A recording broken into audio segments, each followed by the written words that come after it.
அகர முதல எழுத்தெல்லாம் ஆதி பகவன் முதற்றே உலகு. இது திருக்குறள்ல திருவள்ளுவர் எழுதியது. இப்போ ஒரு திருவள்ளுவர் நம்மளுடைய விஜய் திருவள்ளுவர் எழுதிய குறள் பார்த்தீங்க அப்படின்னா, அநீதி அராஜகம் தில்லு முள்ளு இவையெல்லாம் திமுக முதற்றே உலகு. அநீதி அராஜகம் தில்லு முள்ளு இவற்றையெல்லாம் திமுக முதற்றே உலகு. ஸோ இதுதான் இப்போ உள்ள கரண்ட் சுச்சுவேஷனுக்கு திருவள்ளுவர் இருந்தால் எழுத வேண்டிய குரலாக இருக்கும் அப்படின்னு சொல்லி தளபதி அவர்கள் இன்னைக்கு மேடையில் பேசினாங்க. ஓகேவா? ஸோ இந்த பேச்சை கேட்டுட்டு சரி திமுக காரையெல்லாம் கொந்தளிச்சு வருவாங்க பேசுவாங்கன்னு பார்த்தா திமுகவுடைய வளர்ப்புகள் வருது. என்ன, திமுக காரன் என்றைக்குமே பார்த்தீங்க அப்படின்னா டேரெக்டாக வர மாட்டாங்க, அடியாட்களை தான் அனுப்புவாங்க. புரியுதுங்களா? ஸோ அந்த மாதிரி அடியாட்கள் தான் இன்னைக்கு இந்த கரிகஞ்சி, அதாவது திமுகவுடைய தற்போதைய வளர்ப்பு நாயாக செயல்பட்டு கொண்டிருக்கிற நாய் தமிழர் கட்சியின் கரிகஞ்சி அவர்கள் நமக்கு ஏதோ ஒரு புதுசாக அவர் ஒரு திருக்குறள் சொல்கிறாராம். ஏண்டா டேய், அது என்ன சொல்லியிருக்காரு? நம்ம தொடநடையா பைந்தாங்கோழியா இவற்றையெல்லாம் விட்டு இது பண்ணுறது அரசியலாம் அப்படின்னு இவன் சொல்கிறான். யார் தொடநடைங்கி, யார் பைந்தாங்கோழி, யார் கோலை,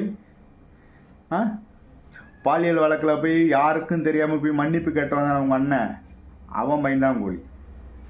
வீரலட்சுமி புருஷனை செய்தியாளர் சந்திப்பில் 1-to-1 வாடா வாடான்னு சொல்லி கூப்பிட்டு வீரலட்சுமி போய் இடத்த கண்டுபிடிச்சி இடத்த செலக்ட் பண்ணதுக்கு அப்புறம் வரலன்னு சொல்லி ஓடி போனான் பாரு, உங்கள் அண்ணன் பயந்தாங்கோழி தொடநடுங்கி கோலை. என்ன நீங்கள் பேசலாமா? இல்லை உங்கள் அண்ணன் பேசலாமா? உங்கள் கட்சியில் எவனாவது பேசுறதுக்கு வக்கு இருக்கா? ஏண்டா டேய், உலகத்திலே பாலியல் வழக்கில் மன்னிப்பு கேட்ட ஒரே ஆள், ஒரே கோலை, ஒரே தொடநடுங்கி உங்கள் அண்ணன் சீமான். நீ எங்களுக்கு குரல் சொல்கிற. என்ன, உங்களை பற்றி எங்கேயாவது பேசுகிறாராடா அவரு? அவ்வளோ செலவு பண்ணி மேடை போட்டுட்டு எச்சக்காலத்தனமாக உங்களை பற்றி யாராவது பேசுவாங்களா? உங்களை பற்றி பேசுகிறதுனால 5 பைசாவுக்கு புண்ணியம் இருக்கா? ஸோ அதனால தான் நாங்கள் இந்த நாம் தமிழர் கட்சியும் சீமானை பற்றியோ எவனை பற்றியும் பேசுறது கிடையாது, அந்த கட்சிக்காரனை பற்றி எவனை பற்றியும் பேசுறது கிடையாது. அவனு ஒரு சில்ட்ரா பயிலுவாகணும் அப்படி சொல்லி விட்டுறது.